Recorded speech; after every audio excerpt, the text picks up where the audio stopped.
Every day, a creator wakes up and faces a very specific recurring friction. Maybe a workflow is deeply inefficient. Maybe the existing software takes 10 clicks to do something that should take one. Eventually, the friction crosses a line, the daily annoyance compounding until it becomes a massive bottleneck. Spending another year suffering through the poorly designed process becomes unthinkable, so they decide to build something. They do not do this because they've discovered a gap in the market. They don't have a pitch deck, and they haven't calculated a total addressable market. They are driven entirely by the need to eliminate their own headache. They dedicate a lost weekend or a series of late nights, hammering together a highly specific prototype. The effort is intense, highly focused, and strictly short-term. The tool works, the bottleneck disappears. For this creator, the only metric of success that matters has been met. The mission is fully accomplished the moment the pain stops. With the friction gone, the creator does exactly what they set out to do. They return to their actual work. The tool hums quietly in the background, performing its job. But modern technology culture operates under a different assumption. We are surrounded by the belief that if an object or a piece of software creates value, it must be commercialized. It should be broadcast, packaged, and scaled up to reach the maximum number of users. This creates a strange tension. The creator looks at their tool and sees a finished project. The outside world hasn't even noticed it yet, but if they do, they will demand that it grow. A successfully solved problem naturally results in silence.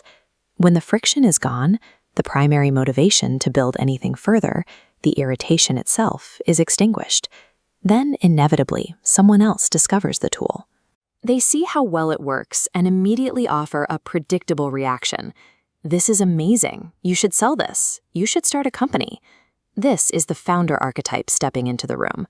To a founder, if a solution successfully eliminates friction for one person, it makes complete economic sense to scale that solution for millions.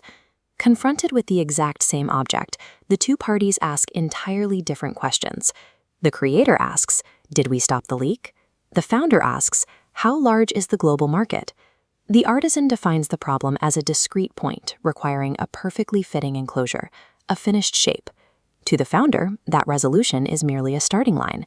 Cultural pressure mounts. They insist on the normal steps, raising funds, hiring, monetizing, and aggressively expanding. Neither perspective is wrong. They are simply playing entirely different games, running on separate tracks with mutually exclusive finish lines. Transforming a personal tool into a public product requires a massive shift in labor. The brief, intense period of building is eclipsed by an indefinite stretch of explaining why the original pain mattered. Scaling demands entirely new professions: sales, fundraising, operations, and community building. The creator intuitively understands why the tool matters, because they lived with the friction. The broader audience does not care, because they haven't experienced the pain yet. Prototyping a custom script might take a long weekend, but convincing thousands of strangers that they actually have a problem worth paying to solve can take years. Scaling forces the creator to abandon their original craft and adopt a completely new profession they never asked for. Faced with the reality of becoming a full-time translator, many creators quietly walk away. When the creator refuses to commercialize, the outside world is usually confused. The market quickly assumes the creator has lost their nerve, lacked ambition, or simply failed to execute a valid business plan. In reality, the creator has already reached the finish line they set for themselves months before. The tool exists, the work is easier, and the mission is over. We habitually link the concept of utility to a pitch deck. We need to separate the concept of creating true value from the rigid expectation of building a company. These tools often take alternative paths. Some become open-source public goods, maintained by small communities. Others stay entirely obscure, providing daily leverage to a specific niche or even just a single user. Rejecting scale is a highly rational choice. It is a decision to prioritize personal utility, functionality, and peace over the endless demands of public consumption. Back in the creator's quiet environment, the original deep frustration has finally been replaced by a sense of peaceful functionality. Outside these walls, the boardroom debate about monetization, user acquisition, and addressable markets continues endlessly.